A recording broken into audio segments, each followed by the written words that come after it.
12月18日星期四，今日嘅聖經金句係取自馬竇福音。瑪利亞因聖神而懷孕，她的丈夫若瑟打算悄悄地休了她。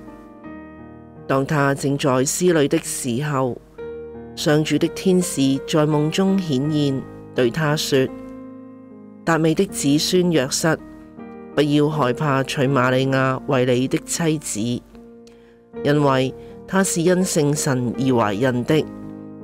她要生一個兒子，你要給他起名叫耶穌，因為他要把自己的民族從罪惡中拯救出來。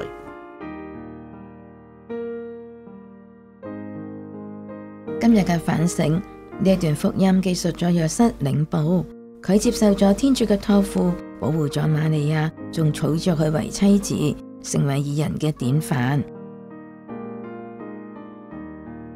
我哋諗一諗，我哋應該敬佩若瑟邊方面嘅表現呢？分享說明一下。作為耶穌嘅爸爸，若瑟同埋天主係咪等同㗎？分享一下你嘅理解。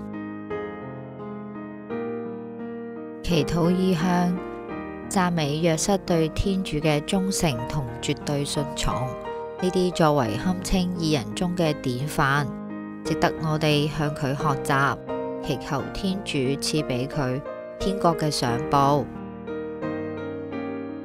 行動回應，為聖誕來臨做好準備，例如邀請同學參加報佳音、辦好告解等等。